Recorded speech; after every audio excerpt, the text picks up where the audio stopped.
I'd like to call the meeting for July 16, 2020 to order. Good evening.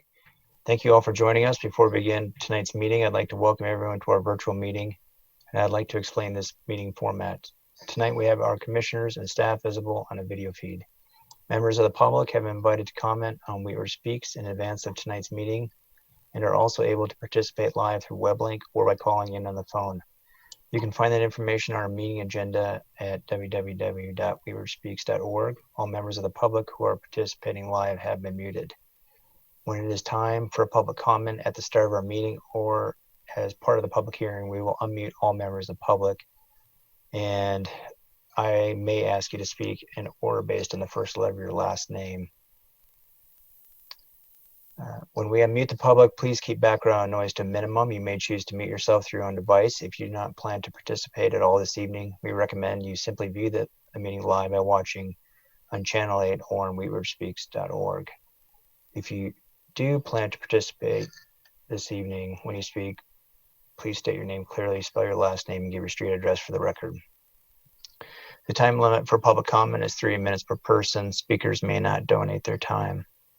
When there are no more speakers, I will close the time for public comment and public participants will be muted again. We appreciate your patience with this virtual format. As with our in-person meetings, our hope is that we create a friendly and respectful atmosphere for public dialogue, and we appreciate your help in this process. Thank you. I would now like to call the City of Weaver's Planning Commission for July 16, 2020 to order. May I get a roll call, members, please? Jahi Sambai. Here. Scott Ohm. Here. Christine Disney. Here. Melissa Antol. Here. Will Kearns. Here. Daniel Larson. Here. And Ari Krichever and Janet Leo are absent tonight. Thank you. The next item is the Pledge of Allegiance.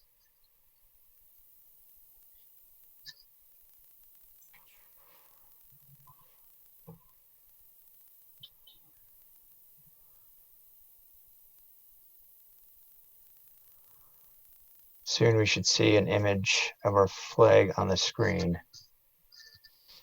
My screen sharing is disabled. Okay. We probably won't see that image then, but we can go ahead with the pledge. Okay. Please join me for the Pledge of Allegiance. I pledge allegiance to the flag of the United States of America, to the republic for which it stands, one nation, under God, indivisible, with liberty, justice for all. Before we continue with our agenda, I'd like to explain how we'll be voting on items tonight. Once we have a motion and a second, all commissioners in support of the motion will be asked to raise their hands and to keep them raised and visible until the recording secretary acknowledges that they have recorded these votes. After voting, the recording secretary will read the results of the vote to confirm it is recorded correctly. We will use this protocol for any voting scenario tonight. Is there a motion to approve the audio agenda? So moved. Second? Second. Any discussion? Call for a vote. Motion passed 6-0. I will now open up the public forum. This is the time for any person to speak on any subject not appearing on tonight's agenda. We have 2 cases, so this is for any item that's not relating to those 2 cases. You will have a maximum of 3 minutes to speak. Speakers may not donate their time. Please give us your name, spell your last name, and share your address. We will now unmute all participants. Please keep background noise to a minimum. If you do not plan to speak at this time, you may mute yourself through your own device. Is there anyone wishing to speak tonight? Hi, this is Vivian. Go ahead. Can I please get your first or your last name and your address, please? Sure, Vivian Voss, V as in Victor, O, S as in Sam, 6920 West 47th Place. And I basically just had 3 question comments. Will there be any chance that citizens can attend in chambers, planning commissions, as we've just lately been able to do in city council meetings? And I will wait for your comments on that when I'm done with my other two comments. On the planning commission agenda, I printed off the web page. It says number 1, comments by noon on July 14. I thought it was supposed to be the day before, which would make it the 15th, just clarifying that. And then just wondering why there were no minutes for July 2. Thank you very much. Thank you.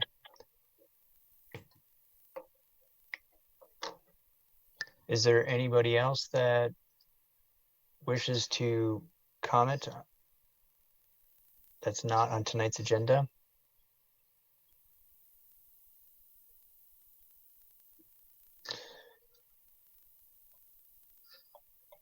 Okay, I will close the public forum, and then did staff want to go ahead and answer those questions? Yeah, I can go ahead and answer those. So we do publish for both Planning Commission and City Council that anybody that does not have the technological capacity to join a meeting virtually can essentially RSVP to staff by noon on the day of the meeting, whether it's a City Council meeting or a Planning Commission meeting. So as long as we know that somebody needs to be in council chambers by noon, then we can make arrangements to have the appropriate staff available to enforce social distancing and accommodate comments at the microphone. The other question was about the public comment period, which is always open until the meeting. The We Urge Speaks platform, I believe, closes on the day before at noon. I'd have to check that. I don't know it off the top of my head. And now I'm forgetting the third question. It had to do with the missing minutes from the previous. Occasionally we have a turnaround time that doesn't allow us to include the draft minutes. And in this case, we had staff on vacation. So we will include both sets of minutes in the next meeting for approval. Thank you. Mm-hmm. We have 2 public hearings tonight. For the public hearing, we'll be adding the appropriate staff and, when applicable, the applicants to our video feed. Their screens will be shared if presentations are being made. They will remain a part of the video feed until the conclusion of the respective agenda items. After the presentations, the commission will ask and questions of staff and applicant, and then we will conduct a public comment portion of the hearing. This will be conducted in the same manner as earlier by unmuting our public participants. We typically administer an oath for any participant, any public hearing, staff, applicants, and the public. In this virtual meeting format, we are administering that oath in a different way. If you comment during a public hearing tonight by choosing to testify, you are agreeing that the testimony you give will be the truth as you know it. I will now open up case number WZ-20-04, an application filed by Mary Ann Fake for approval of a zone change from Agriculture 1 to Residential 2, located at 11700 West 46th Avenue, and ask for the staff report. Zareen, the screen share icon is not showing up. So if you're unable to share, then I can share my screen with your presentation.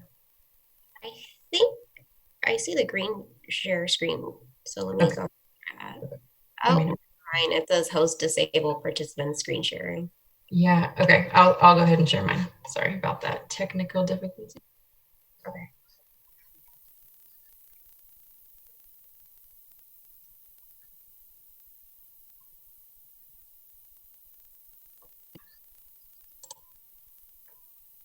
Hello, my name is Zareen Tasneem, and I'm a planner with the City of Wheat Ridge's Community Development Department. I am presenting case number WZ-20-04, which is a request for approval of a zone change from Agricultural 1 to Residential 2 at 11700 West 46th Avenue. I would like to enter into the public record the contents of the case file, the zoning ordinance, the comprehensive plan, and this digital presentation.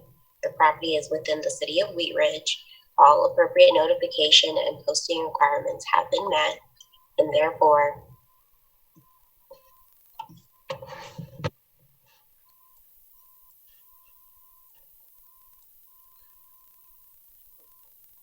Planning Commission has jurisdiction to hear this case. So noted. This slide shows a 2018 aerial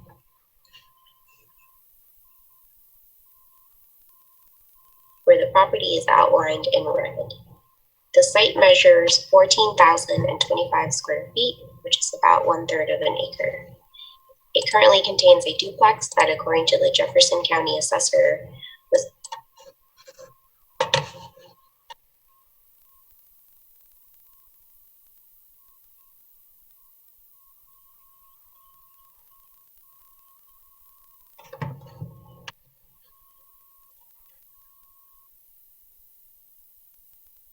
Seems like it's buffering. Let me try a different file type if it's pausing on everyone else's screen. Sorry about this. Okay. Let me know too if we need to take a little break if we're having technical difficulties. I think we can. I'm going to just download the file onto my desktop and see if that help eliminates the issue real quick.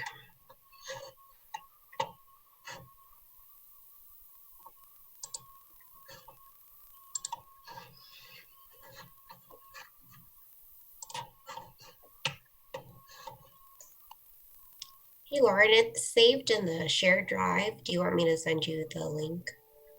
Try to be downloading it. I've got it. Yeah, that's where I'm downloading it onto my desktop. Just as it's got one less okay. connection it's got to make. Hang on. Thanks, folks.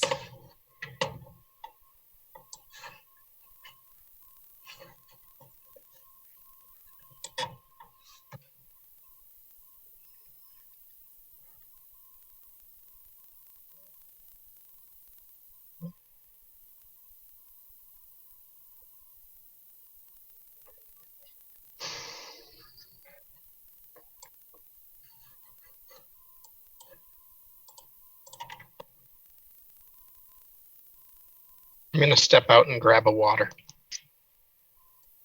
Okay.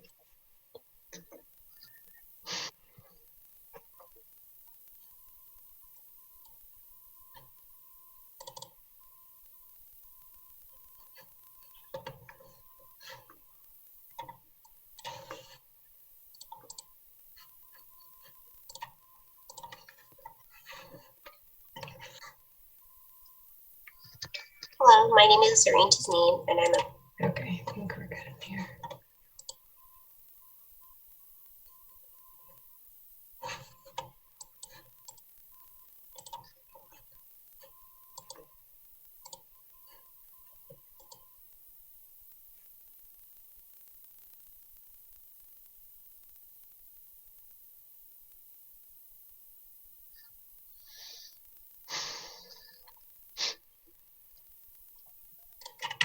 Okay. It looks like we have fixed the back end for screen sharing, and I also have it downloaded. So, Serene, if you want to try to share yours, and then I've got one for backup if we need it.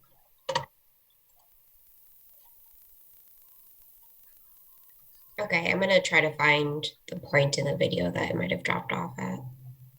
It was at 40 seconds, I think. Okay, hold on.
And Serene, if you'll just unmute yourself, then the audio will work, I think.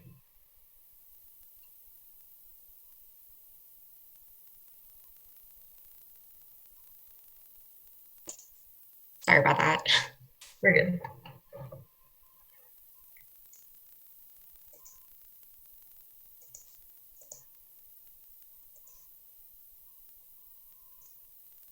where the property is outlined in red.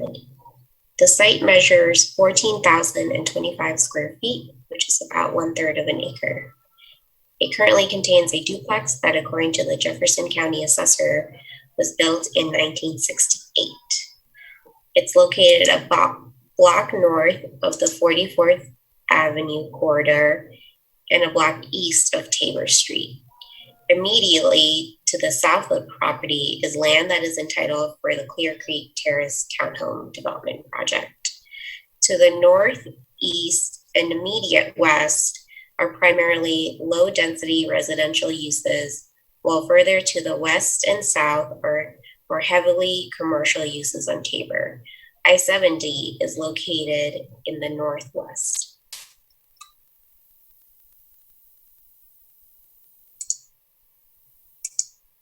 The site is currently zoned A1 and surrounded by residential R2 zoning to the northwest and southwest, which primarily contains duplexes.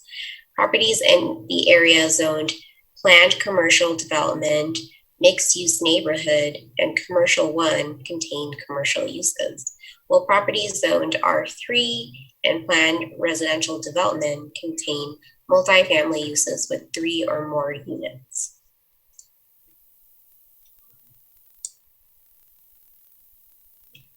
This is a view of the subject property looking south, which shows the existing duplex. This is a view of the property looking south at the eastern side yard where the applicant would like to build an addition, if approved for the zone change. Please note, the duplex is currently being remodeled under an active building permit. Thus, materials are being stored in this area temporarily. The duplex on this lot is compatible with the surrounding neighborhood, but is not compatible with the underlying zoning. The property is non-conforming in terms of lot size, coverage, setbacks, and use. This could be remedied by rezoning to R2 to match the surrounding neighborhood. This would also then allow the owner to construct customary accessory structures or additions.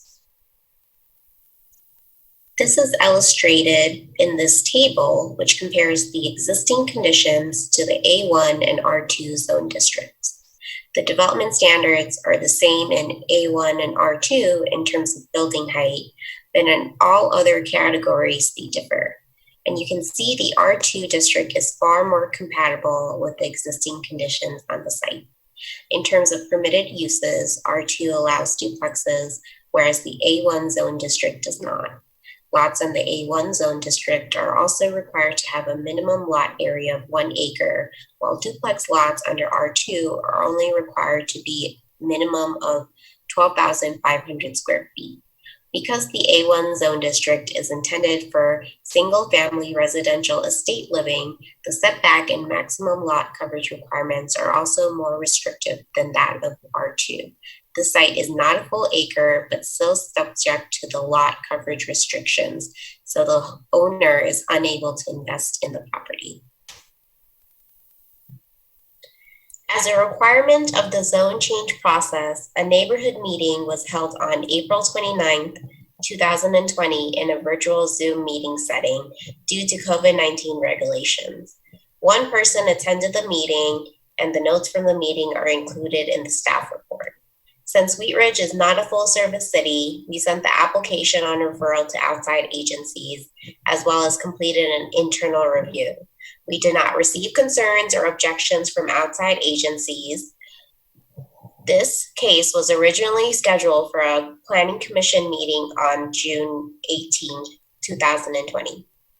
However, it came to our attention that the online legal notice for the June 18th meeting was inadvertently deleted for a period of 4 days. After review of the Code of Laws and consultation with the city attorney, it was determined that this deficiency in notice required that the hearing be canceled and rescheduled. Before the hearing, The property was posted for 15 days and letters were sent to property owners within a 300-foot radius. Comments collected on Wheat Ridge Speaks will be reviewed by the planning commissioners and entered into the public record. We use several criteria to evaluate zone change requests, which includes consistency with the comprehensive plan. Staff believes that the proposed R2 zoning is consistent with the policies and goals in the city's comprehensive plan, specifically the ones outlined for areas designated as neighborhoods. The city goals that are met with the rezoning proposal include encouraging reinvestment in a property. Applicant plans to build an addition if the zoning is approved. Maintaining consistent character, the property will remain a duplex, consistent in character to other duplexes that surround it, and consistent maintenance. The applicant is also remodeling the existing duplex. Ultimately, staff is recommending approval of the request. The proposed zone change will promote the health, safety, and welfare of the community and does not result in an adverse effect on the surrounding area. Utility infrastructure adequately services the property. The proposed zone change is consistent with the goals and objectives of the city's comprehensive plan. The zone change will provide additional opportunity for reinvestment in the area. The criteria used to evaluate a zone change supports the request, and the R2 zoning will bring the existing duplex into compliance with the zone district in which it is located. Planning Commission will recommend a decision to City Council, who will also review the zone change request. If City Council approves the request, then the zone change is approved. This concludes my presentation. Thank you. Thank you.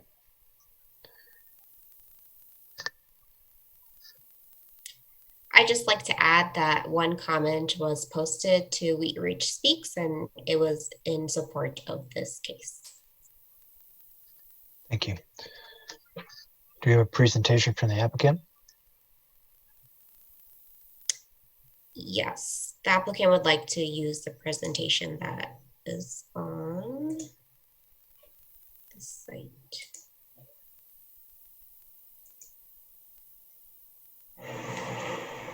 Hello, my name is Mary Ann Faith, and I own a duplex at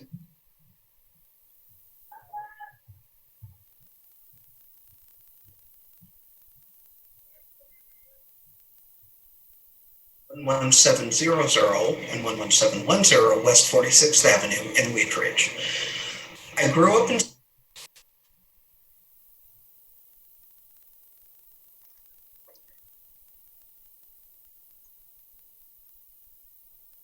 southwestern Colorado and went to school at the University of Colorado, where I graduated with a degree in accounting. After working briefly in Boulder, I moved to the San Francisco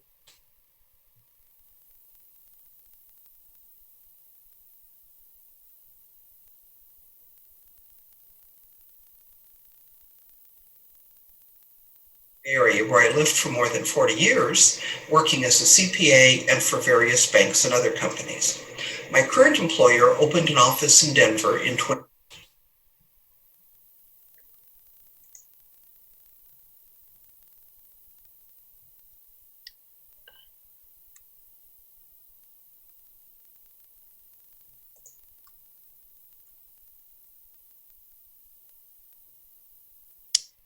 It's buffering for me, so I'm going to stop sharing and Lauren's going to share instead.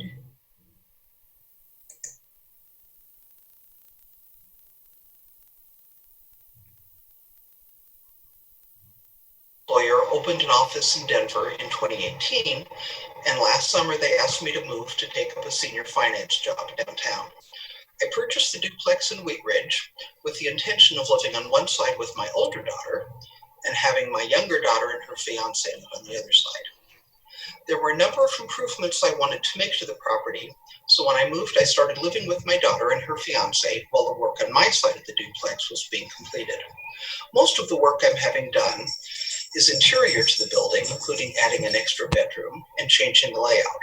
After discussing plans with an architect and contractor, I would also like to expand the building on one side to add a new 2-car garage and a sunroom. This will enable the 2 existing garages to be used by my daughter and her fiance so they can park inside in the winter. Because the land is currently zoned agricultural, A1, expansion of the actual size of the building is not allowed. Therefore, I am asking to have the property rezoned to residential, R2, to allow the addition of the garage and sunroom. I believe that the changes I am planning to make are consistent with the current neighborhood. It's a residential neighborhood, and I believe my property is the only one still zoned agricultural. I have no plans to add an additional living space or make any changes that would increase traffic or block views or any other negative implications. I hope to be a good neighbor and believe that my improvements to the property will make it more attractive and improve the neighborhood. Thank you for your time. Thank you.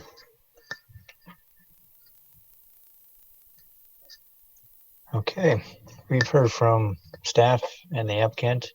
I'll now start questions from the planning commissioners. Start with Commissioner Disney.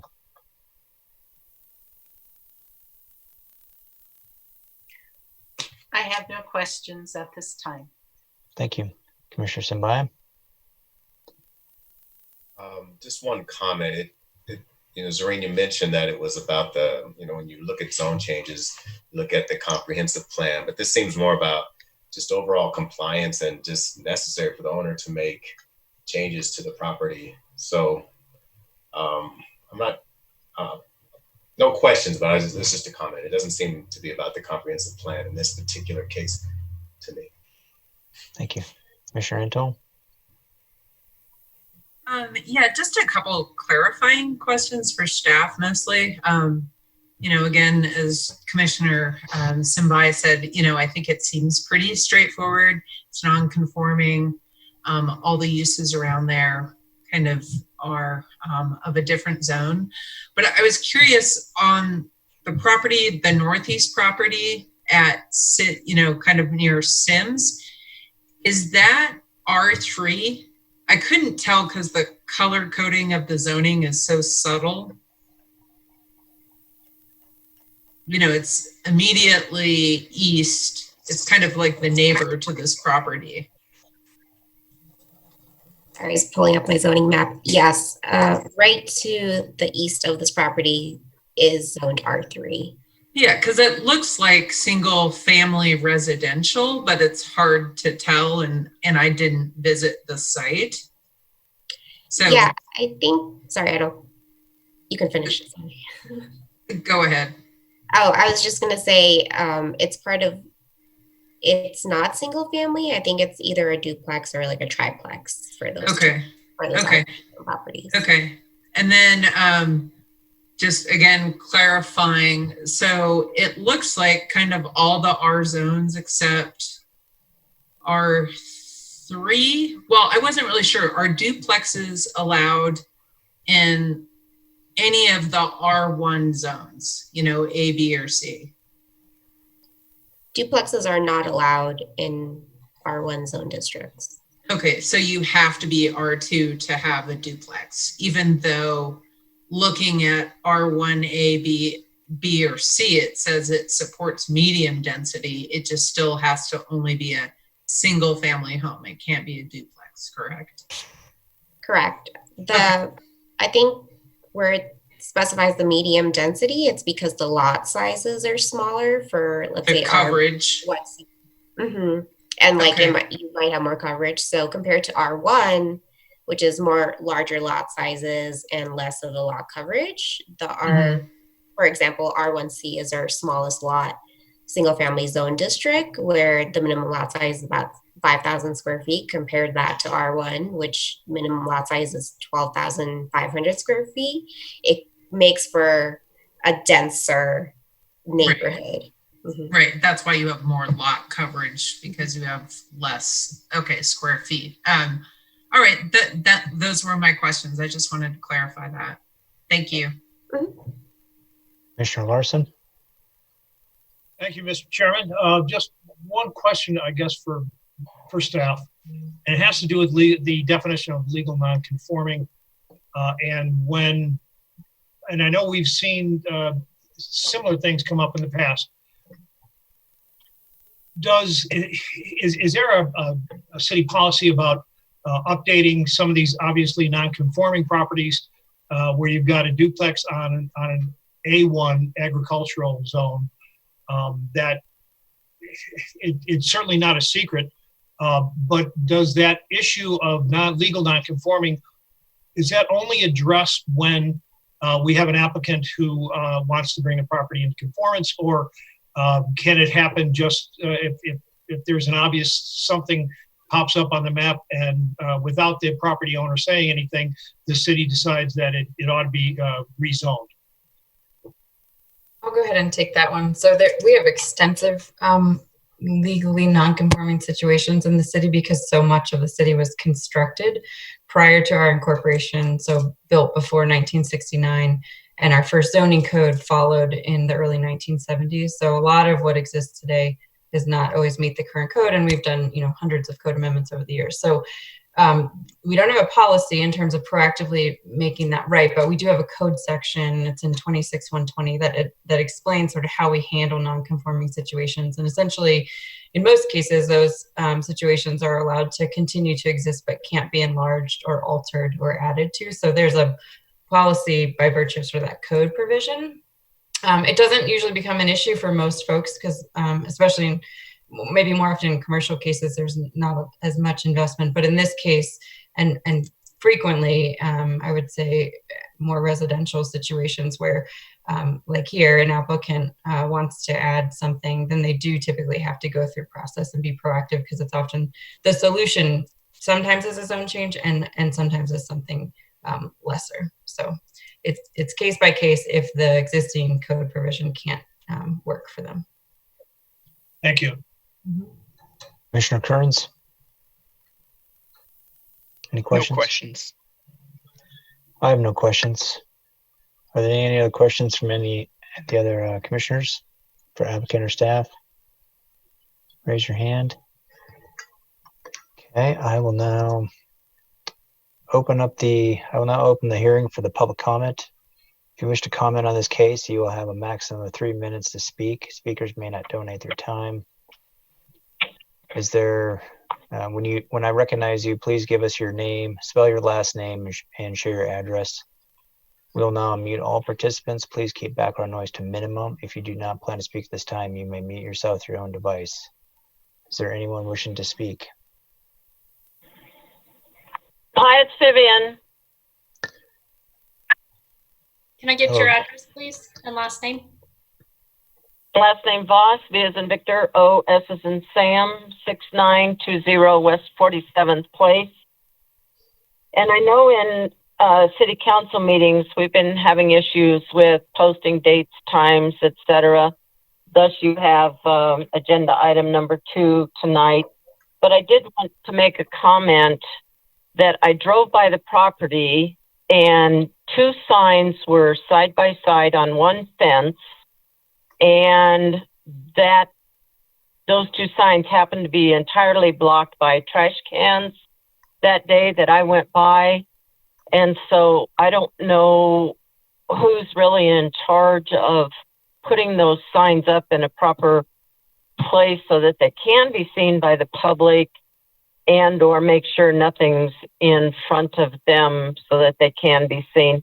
So I'll just leave that as a comment for you all to figure out. We need to do better in the future. Thank you. Thank you.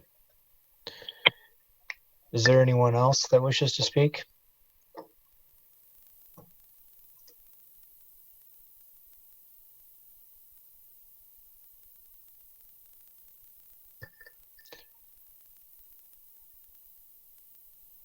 Please speak now before I close the citizens forum.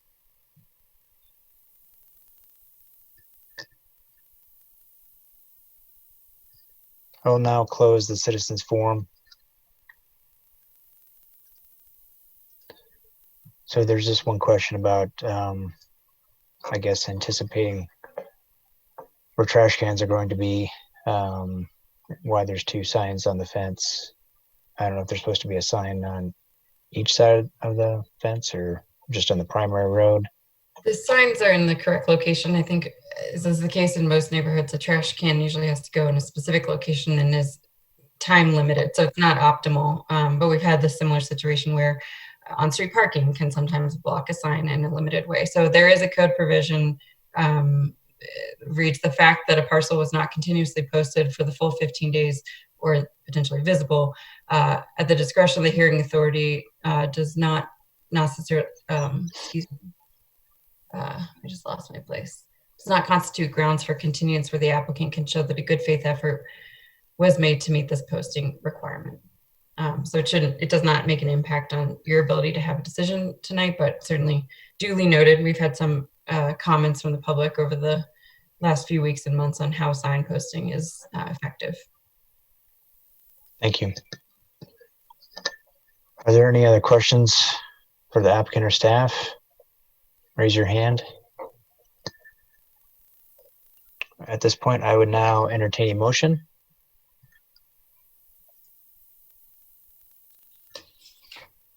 So moved. Or we need to please, you need to read the entire motion. Okay. It's on page 8 of the PDF.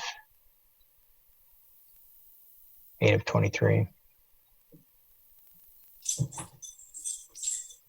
I move to recommend approval of case number WZ 20-04, a request for approval of a zone change from agricultural 1A1 to residential 2 R2 for a property located at 11700 West 46th Avenue for the following reasons.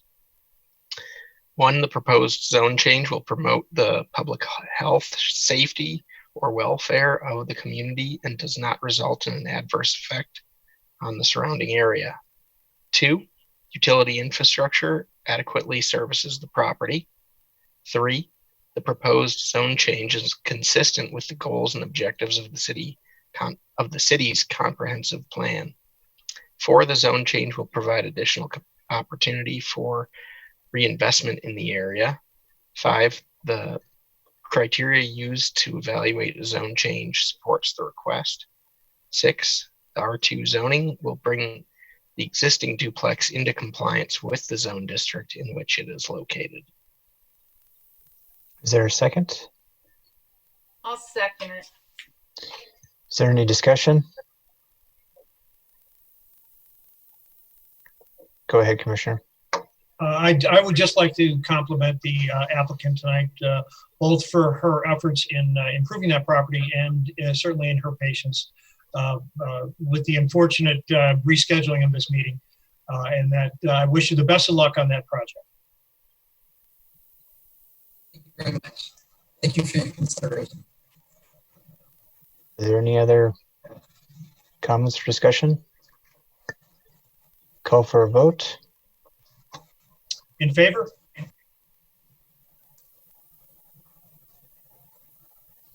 Motion carried 6-0. Thank you, everyone. Thank you all. I will now move on to the next case. Give me 1 second here.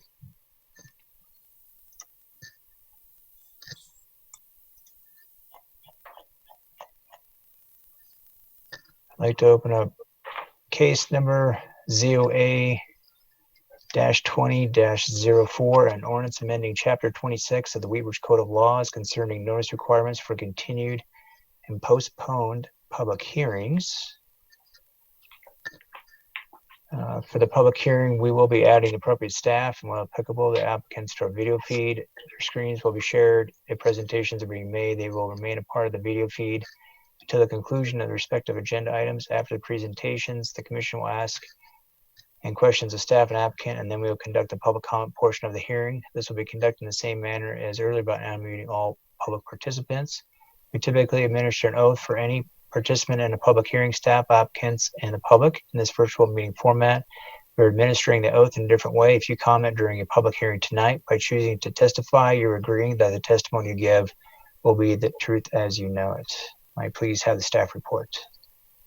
Thank you. I'll go ahead and share my screen. I just have a couple of slides tonight. If someone will give me a thumbs up that you can see this. I can see that. Okay, here we go. Thanks. My name is Lauren Mikulov, and I'm a planner in the city's Community Development Department. The purpose of this code amendment is to provide procedural clarity in the code. The zoning code and city charter provide clear expectations for the notice requirements associated with a public hearing. This includes notice by sign and letter, as well as publication in the newspaper and on the city's website. In some cases, however, a public hearing may be continued or postponed. A postponed hearing is one that is scheduled and noticed but never opened and instead is rescheduled. A continued hearing means that the hearing is open but is either not conducted or not completed in the same night. As described in the staff report, postponed and continued hearings can happen for a variety of reasons, and both have occurred recently. In the last couple of months, we have discovered that the code is not clear regarding the notice requirements for these unique circumstances, and further, that there is a conflict in the code. In the case of a legal protest against a zone change, a hearing is automatically continued to the next council meeting, usually 2 weeks later, making it impossible to meet 15-day noticing requirements. For these reasons, the proposed ordinance clarifies that notice is required for continued and postponed hearings, but the notice is not required to meet the time requirements of the original hearing date. In local government, it is common that a hearing continued or postponed to a specific date is not subject to the same notice requirements as the original hearing. In Wheat Ridge, we place a high value on public notice and have customarily completed notice in these instances and will continue to do so in good faith and with the guidance of this new procedural clarity. The Planning Commission is compelled to review all code amendments to Chapter 26 and to forward its recommendation to City Council. A public hearing at City Council is scheduled for July 27th. And the only thing I want to add is in response to a question that I got today of essentially sort of what does this look like in real life? We've seen over the last few months, we've had cases that were continued or postponed either to the next business meeting, which is 2 weeks later, or sometimes further out than that. So when it's continued or postponed to something beyond 2 weeks, it's not an issue. We'll usually be able to always be able to meet that 15-day noticing requirement. But it's when it's continued to the next business meeting, so 2 weeks later, what that means is that next morning, often a Tuesday or a Friday, depending if it's council or planning commission, we're scrambling to rewrite signs and redo mailings, update the website, and submit a notification to the transcript. So while our normal notice is 15 days, under a continued or postponed sort of worst case scenario, so to speak, it would end up being 12, 13, 14 days. So certainly ample notice and as much as we can accommodate in that time frame. But the silence in the code is certainly creating an issue that we need to clarify so everyone has the same expectation of what that looks like. Thank you. Yes. Okay, Commissioner Disney, any questions? Nope, no questions. Commissioner Simbai? One minor question and then comment. So on page 22 of the document, under section 3, which starts section 26-1112.c.7.b in the Code of Laws regarding the procedure for zone change protest is amended to read, and it starts with E. I'm wondering if that should be B. As Probably. I can pull up the code to check that. But yeah, that's. Because I don't believe there's an E. No, I think you're right. I think the heading is correct, C7B, so that should be B. Yeah, thanks for catching that. We can update that before it goes to council. Good catch.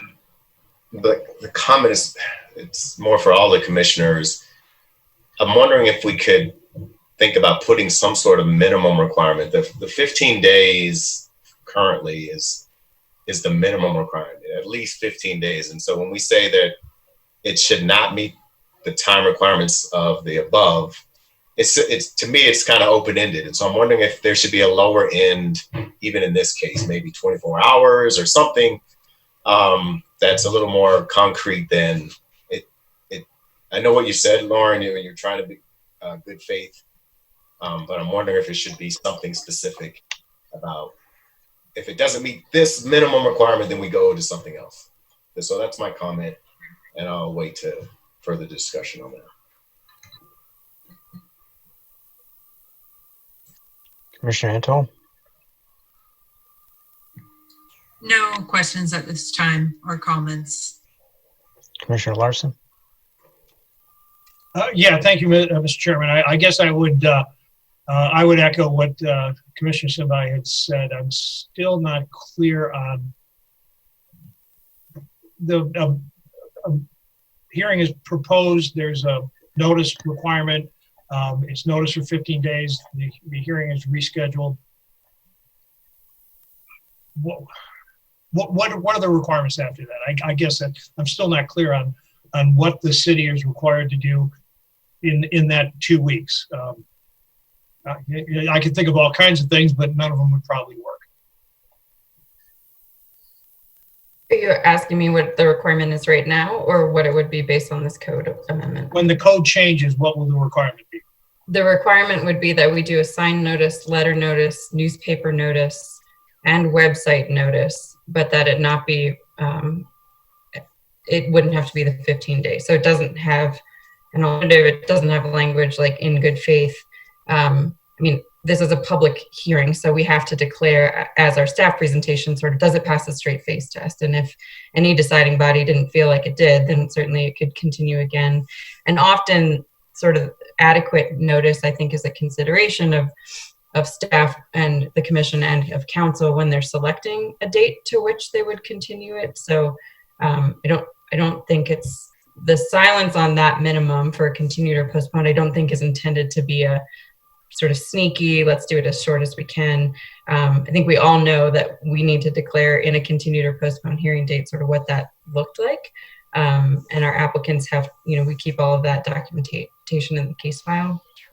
So certainly the intent is to provide ample notice, because the purpose is to provide public notice at a public hearing. But certainly a recommendation by the Planning Commission to add some number of minimum would be appropriate to forward to council if you are uncomfortable with the absence of any minimum.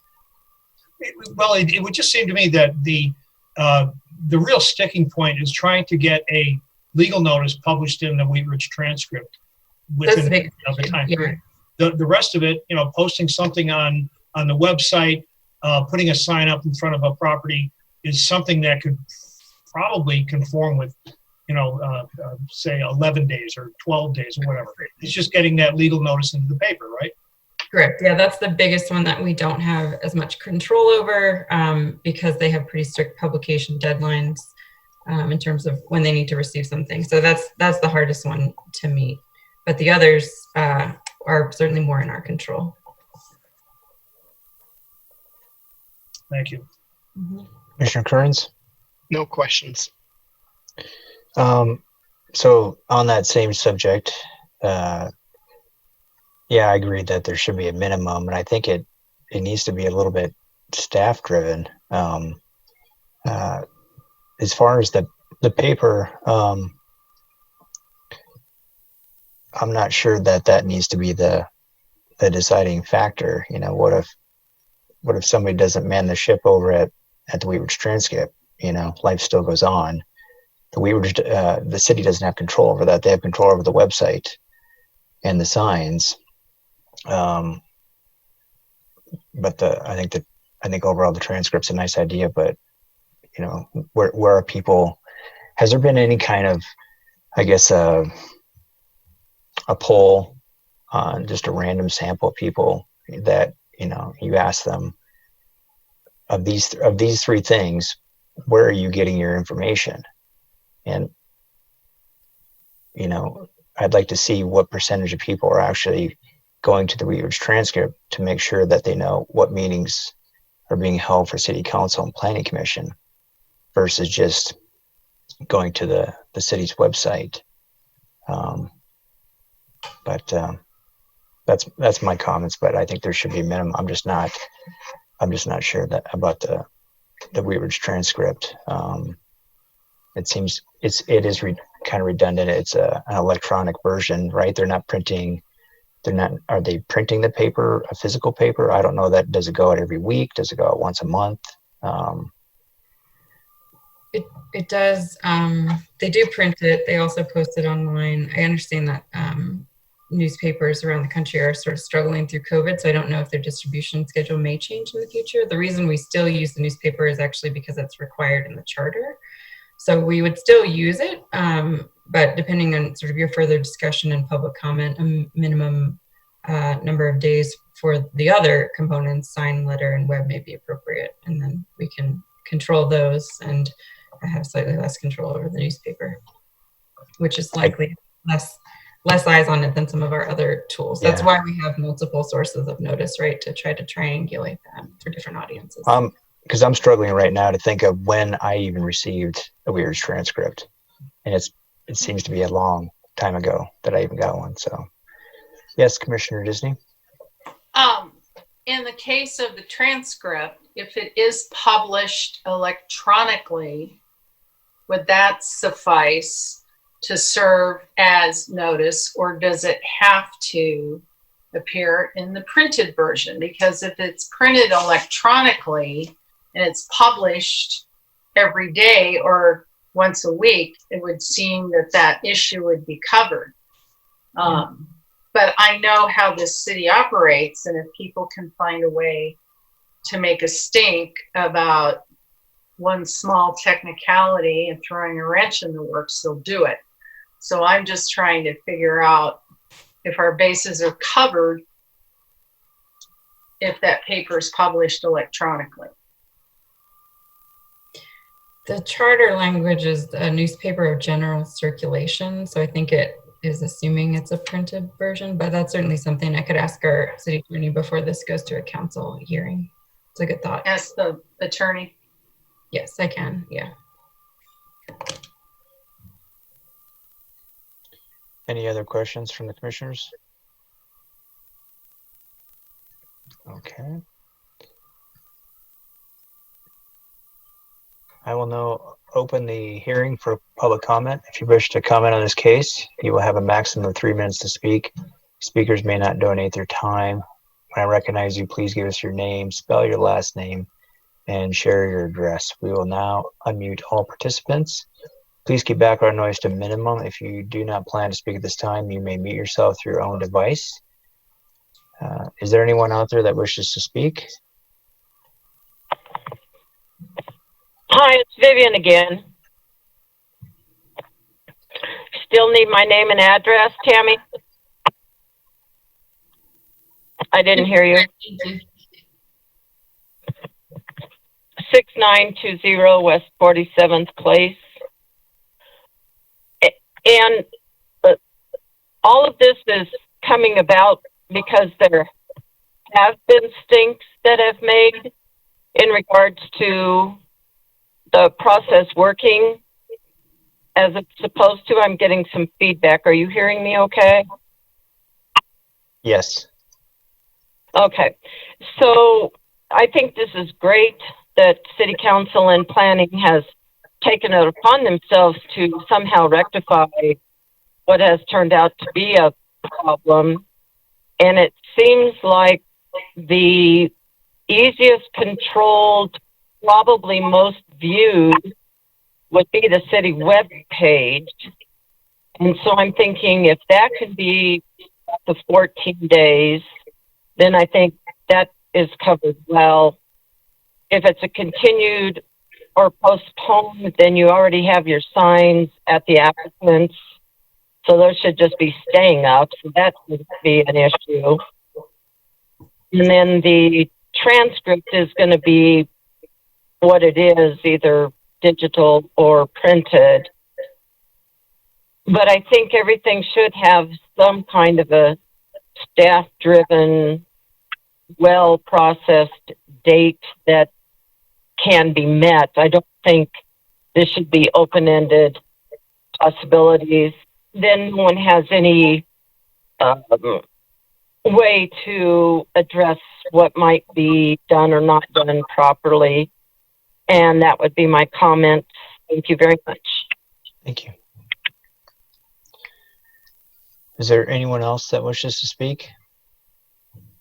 I have Yes. Malkovich with her hand raised. Yeah, Zoriana Morozovich. 3651 Ward Road. So along with with everyone's comments on section 26-109E on subsections 1 and 4 is not required to meet time requirements is a real concern. I have a concern that the verbiage not required to meet time requirements is too ambiguous. The statement does not establish any concrete timelines or performance standards for notice across all forums. I mean, does this mean that these notices would be posted 5 minutes, 10 days, 1 day, 30 seconds before the hearings to begin? This wording implies that citizens should just trust that the city and the applicant will make a good faith effort to give notice. So instead of expanding the scope and timelines for notice to ensure that all citizens can be properly noticed for hearing, this wording in fact contracts the time for notice to 0. And then also in section 26-112.c.7.b, the change for legal protest. Once a public hearing is open, no more letters of protest can be accepted, but a protest can be rescinded at any time before the vote. So by opening the public hearing, the possibility of any more legal protests being submitted is eliminated. This now comes into conflict with citizens' rights and gives more weight or skews it to the developer or applicant. Instead of the process being transparent and expanded to provide more opportunities for citizens to exercise their rights, they are now severely contracted. This should be changed to a postponed hearing.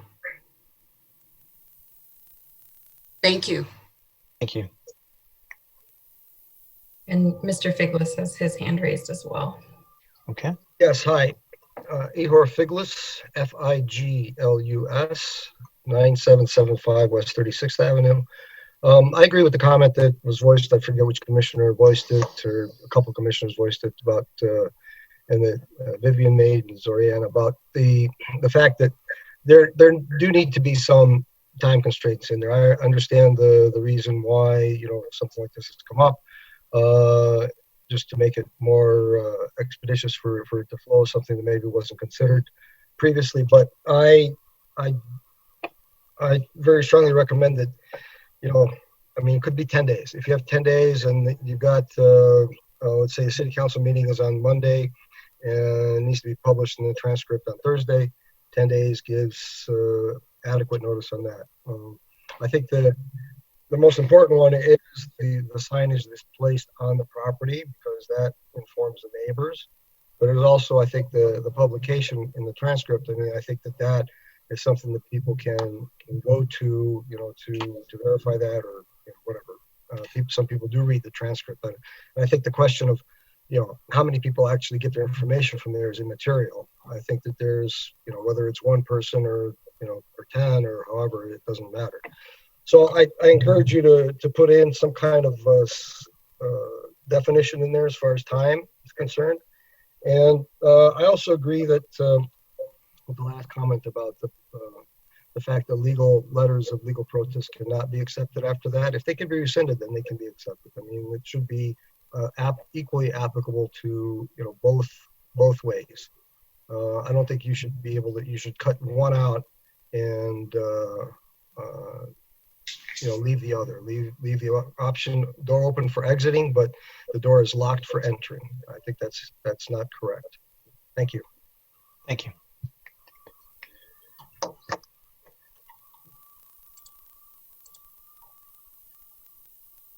Is there anyone else from the public who would like to speak? Please speak now before I close the citizens forum.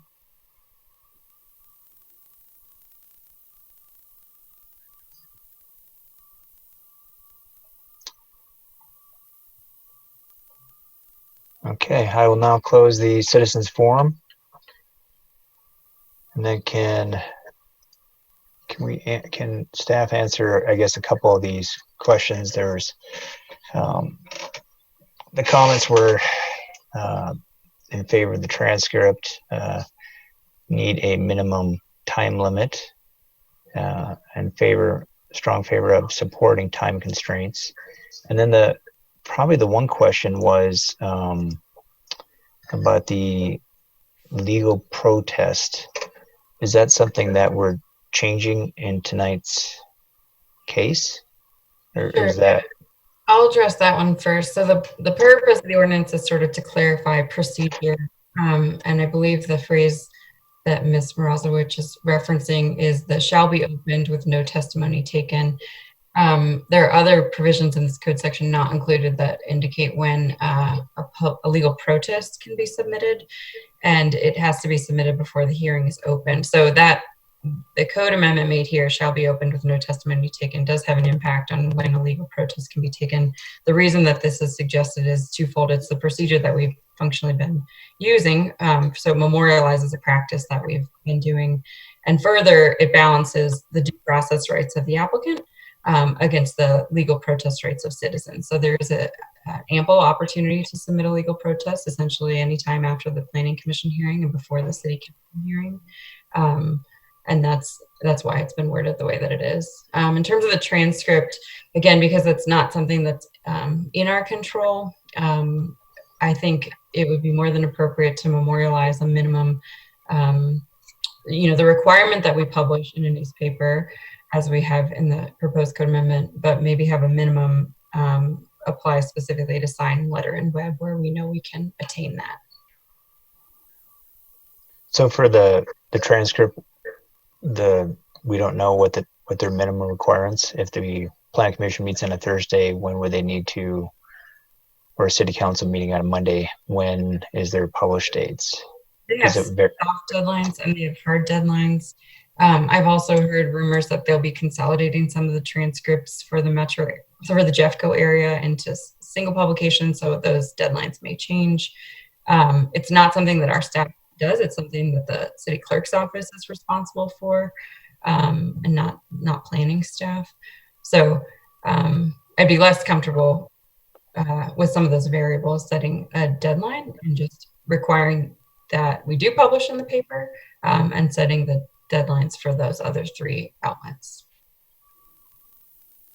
Commissioner Disney? Do we ever, as a planning commission, if we pass something or approve it, is the turnaround time to city council the following Monday? Does it ever happen that quickly? Occasionally. In that instance, we've already published the public hearing and then we verbally forward your recommendation. It doesn't happen often. We don't like there to be overlap. It happens sometimes when a planning commission case gets continued and the city council date was already set. So it fluctuates. It's not frequent, but it does occur. So in that situation, if you had a minimum of 14 days, it would have to be continued. You couldn't do it. Right. I would, if you were to, so there's a couple options here. You've heard the public comment and it mirrors yours, and I think it makes a lot of sense. So you can I can forward sort of this discussion to council for their consideration, or you can make a formal amendment as a part of your motion that recommends there be a certain number of days. And if you were to do that, my recommendation would be 7 to 10. 14 would be could be a challenge, but I think 10 is very reasonable for the letter, the sign, and the web. We usually do it, I would say, at maybe 12. But again, I'd leave that up to you. But the transcript, you think that might be minimum 7 days? No. So the transcript is tricky. They have a soft deadline on a Friday and a hard deadline at like 5 a.m. on a Tuesday. So when we've had to do it in the past, we've been working, I've been on calls with our city attorney at midnight trying to get a publication done. It's just, they don't like it when we are last minute. So we also sometimes have to publish in the Denver Post if we can't make a transcript deadline. I have no idea what their deadlines are off the top of my head. And as I said, I think some of those deadlines may be shifting as their business operations are changing in sort of this post-COVID world. So it sounds like 10 days might be a little more reasonable for the transcript. I wouldn't include a number of days for the transcript. I think that'll be hard to meet in some situations, but I think 10 days is very doable for the signed letter and the website. And leave in the requirement that we publish in the transcript. All public meetings are required to be published 24 to 48 hours in advance, depending on the content of the meeting. So I would say that we'd comfortably meet the intent and the goal of public notice if we put in a deadline for sign, letter, and web, but not specific number of days for the newspaper. Okay. If we charter, but there's not a day number of days. So if we even if we at this point, if we make a condition, this still would go to city council for discussion. Precisely, yeah. So one option would be to the recommended motion. You don't need to necessarily wordsmith the ordinance, but it could be with the follow. I move to recommend approval, blah blah blah, with the following amendment that a number of days, or you can specify the number of days, be added as it relates to sign, letter, and web publication.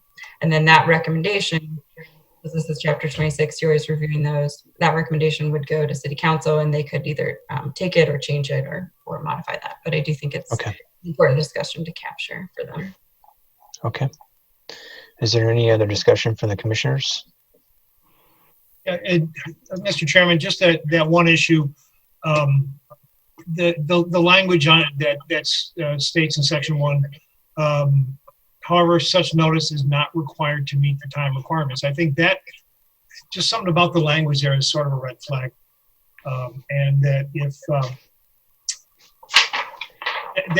it is if we need to recommend that we put some days in there, I think that makes sense, and it would show that the Planning Commission understands the concerns, and we want to try to get over this hump, but that just saying meeting the time requirements or does not have to, I think it just leaves the door wide open for misinterpretation. Yeah, I would suggest that it seems like there's a consensus from the commissioners that they want a time limit, some type of minimum time limit. And if the commissioners could come, I think if there was a time limit proposed, a minimum requirement, and it's going to be a discussion that will go forward with staff and city council. So is there any at this point where I'd entertain a motion if we wanted to go forward, unless there's more discussion. Mr. Chairman, I'll attempt a motion. I move to recommend approval of the proposed ordinance amending Chapter 26 of the Wheat Ridge Code of Laws concerning notice requirements for continued and postponed public hearings, with the recommendation that City Council adopt a minimum notice threshold with this ordinance amendment. Second. I'll second it. Any discussion? Yeah, can we just make a note, I think, in this discussion, I don't know if it's a actual amendment, but to remove that statement that says no minimum time requirement as part of this? So that's a friendly amendment? Well, from a draft standpoint, if that recommendation was to proceed, then that is the exact phrase that would be modified. So I think okay. I think that's okay. Just wanted to clarify that. Yeah, okay. No, I appreciate that. Yeah, the goal here is procedural clarity. So I think it's good that we add that clarity. I would definitely like to see some type of minimum requirement, but I really would suggest that we don't pigeonhole staff, and staff needs to make a determination as what is their minimum requirement, so that that we're not putting the burden on too much on them of trying to get a fast turnaround. And so I think there needs to be a little more discussion. I think that would be consider it. Is there any other discussion? One other point, Mr. Chairman, and this would be kind of stepping back and looking at the city's legal notice requirements. This issue of publishing legal notices in a newspaper of general circulation, whatever the language is, given where newspapers are headed,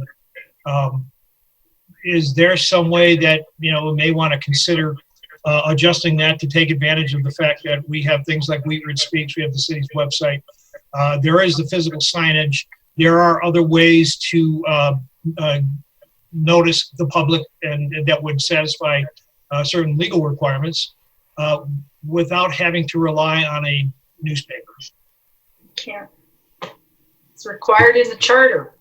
You can, but technically the citizens would have to vote to remove that from the charter. Correct? Yes. Yes.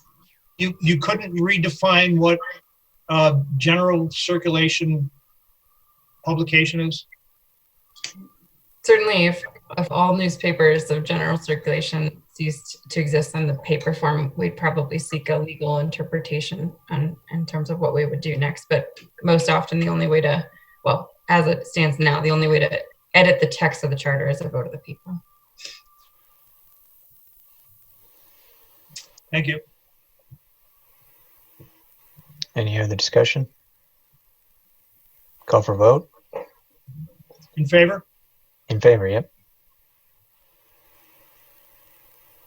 Motion carried 6-0.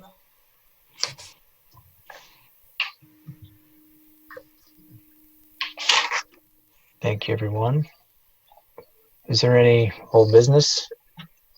No old business. For new business, I do want to introduce to you our senior neighborhood planner, Jeff Hurt.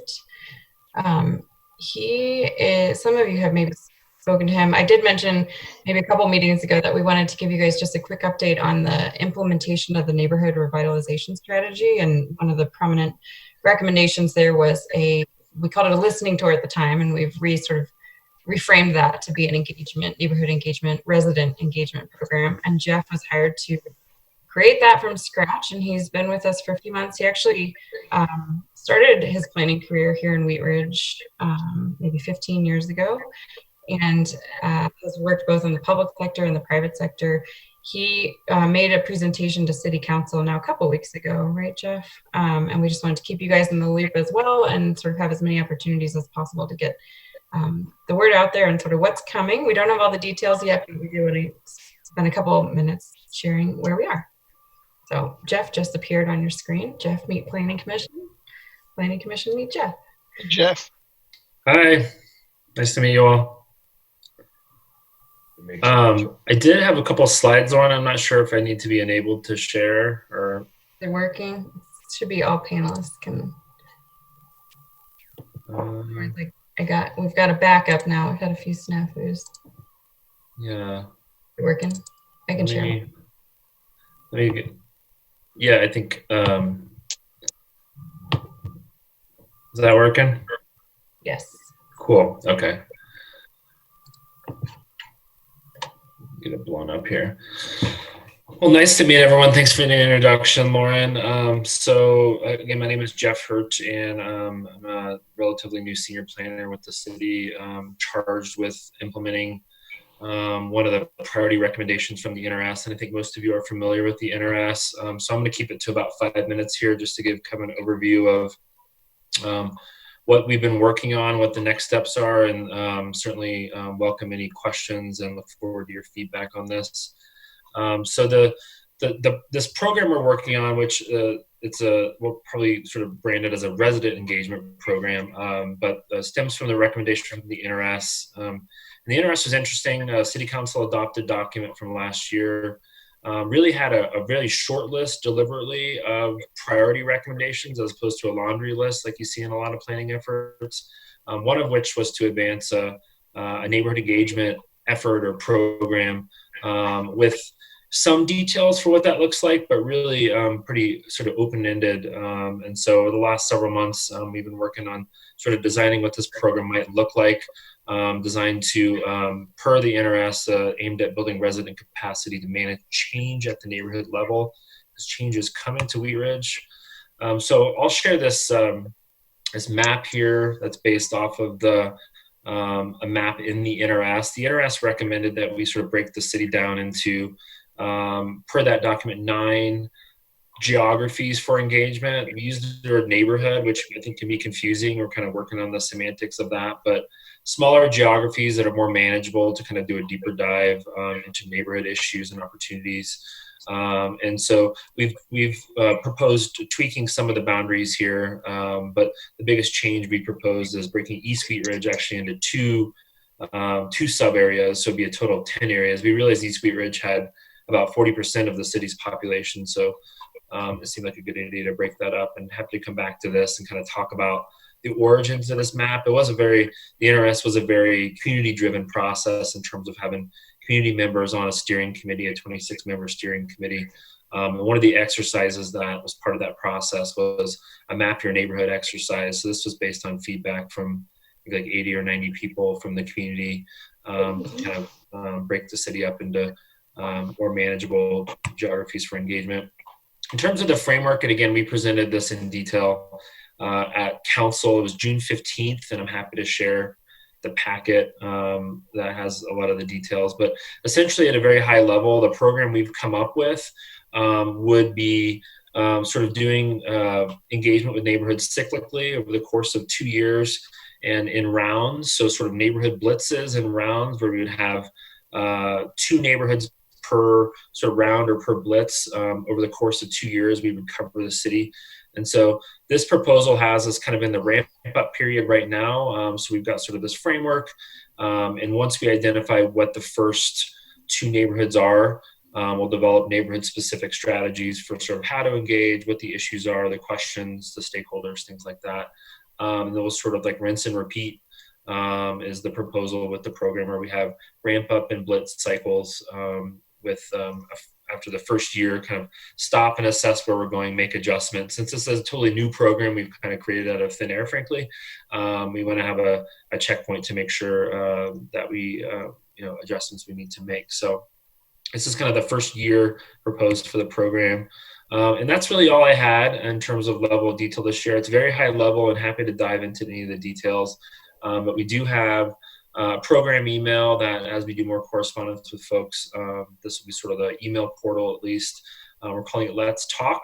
And so it would be Let's Talk Applewood, Let's Talk East Wheat Ridge, Let's Talk Bel Air, whatever the neighborhood is sort of the brand. So we would use this kind of template for a lot of the correspondence. And with COVID, it obviously complicates things, and kind of happy to talk about how we're adjusting with that world we're living in now, but we're excited to move forward with it. Like I said, there is a lot more detail on the council packet on June 15th. We do also have, I know some of you have heard of the What's Up Wheat Ridge online engagement platform we're using as well. So we'll have a page up and running for this program, but for now we've got an activity on sort of a COVID landscape page called Wheat Ridge in This Together. The activity being, folks can go in and pin a comment to a map, upload a photo if they would like. We're keeping that open for the next probably couple months at least. It's open now. You can go to the link on this page to pin your comment. Our hope is it'll give us some good information on which neighborhoods are most active or most wanting to engage with the city and what the issues are. So that concludes my presentation. Again, I'm happy to field questions and look forward to your feedback. One of the reasons, just real quick, that we wanted to share this with you all, when I answer maybe preemptively, what we see is your role maybe being as planning commissioners. The success of the NRS update was really on word of mouth, and we were citizens sort of letting their neighbors and friends and colleagues know that we had activities or events occurring. So as we start to roll into those cycles of engagement, those blitz cycles that Jeff was describing, we'll be relying on a lot of our city volunteers on the Planning Commission and other boards and commissions to help us get the word out. So you'll get emails from us. So as we're advertising things to the public. When we're in your neighborhood, I'll probably be doing little PSAs here on Planning Commission meetings and new business, because these are recorded and on Channel 8, and we use every opportunity and platform we can. And ultimately, depending on sort of the feedback that we get, the implementation could look like a wide variety of programs or different communication tools or code amendments. And so you all may ultimately be seeing some of those implementation items as they affect maybe Chapter 26 or result in, other sort of planning efforts. Yeah, not for staff to just keep talking, but it's definitely like one of the things we heard is we're not just talking to people for 2 years. We need to take action on things as we can early rather than wait for every neighborhood to be, conversed with. So that's definitely on our minds. And a lot of those things that could be Chapter 26 things. Sorry, that's it. Chantal? Yeah, I just, I have to chuckle at the building resident capacity for change. Maybe because I do consulting and we come up with a lot of consulting terminology. But really my question is, what specifically, some of this I'm remembering from when we saw the NRS presentation, but is it kind of just the gamut from kind of like code compliance type issues, building community character, or could it include things like sub-area planning? I mean, just remind me a little kind of some of the types of engagement you'll be encouraging from people. Yeah, it's a great question. So yeah, it's really going to run the gamut, like you said. And I think that's one of the reasons why, the NRS recommended we break the city into neighborhoods, because each neighborhood has its own unique issues. And so our approach overall tracks with what the NRS kind of foundation tells us, which is to actually not have preconceived ideas of what the issues are in each neighborhood. So we're going to go into these conversations with an open mind, with having done our due diligence in terms of, engagement strategies and things like that, and having a sense of what the issues are. So, in Anderson Park, folks might want to talk about floodplain issues, and in Paramount Park, folks might want to talk about 26th and Kipling and the Gold's Grocery. So we know that each neighborhood's going to have its own issues they want to talk about. But from our perspective, we're keeping a super open mind on this. We expect that there'll be code amendments that will come out of this, but it could also be other strategies that we don't even know about, frankly. New policies, new ways of thinking about things, safety issues, frankly, infrastructure issues. I think that, that makes it kind of intimidating and kind of overwhelming, but I think it's also kind of exciting to go into these areas and frame some questions in a way that are constructive, not to go into neighborhoods and be like, oh, tell us what's on your mind, but to give it some structure, but not too far along to where, we think that we have the issues identified already. So the answer to your question is, you're right. It could run the gamut, and I think it was very deliberately done that way. Well, it sounds great. I look forward to it. Thanks. And Jeff, are the neighborhood blitzes like door to door, or how could you tell us a little bit about what the blitz is? Is it meetings or door to door? Yeah, it's a fun word to throw around, blitz, isn't it? So it could be any number of things. So, and I'll first say that one of the challenges we've had, obviously with COVID, but as part of COVID, we envisioned having 2 staff kind of implement this program. So myself, and then we had an engagement specialist budgeted, and actually a finalist selected and had gone through that hiring process. So the idea was we had 2 people, one of which the engagement specialist would be more the hands-on sort of like maybe door-to-door kind of thing, like leaflet, and canvas neighborhoods. And so we're adjusting to not having that person for now. And I still do envision, however we can support it with staff, like doing that more depending on the neighborhood. And one of the things we're doing is like trying to talk to people that know that neighborhood well and get a sense of how will people want to engage. Would door-to-door be effective? Would putting yard signs up be effective? What are the conduits? Are there community organizations or churches or whatever that we should go to? So I think that a long-winded answer to your question is it could be that, yeah, like that type of thing. But each neighborhood is going to get its own sort of like mini communications or engagement strategy to figure out what the best approach is. And so could be social media heavy, could be in-person heavy. You know, it really is going to depend. Sounds great.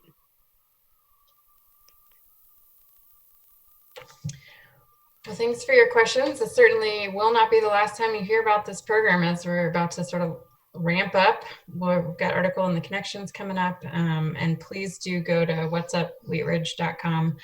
We've got a lot of different projects up there and the map activity that Jeff was talking about. Thanks for joining us, Jeff. Appreciate it. The only other new business I had is that we do not plan on having our first August meeting, and we'll make a decision on the second August meeting here in the next week or so. Okay. Is there any other discussion from the commissioners? Is there a motion to adjourn? I'll make a motion to adjourn since I'm getting darker and darker. Second. Call for vote. Motion passed 6-0. Thanks, everyone. Stay healthy. Thank you. Thank Have you. a good night.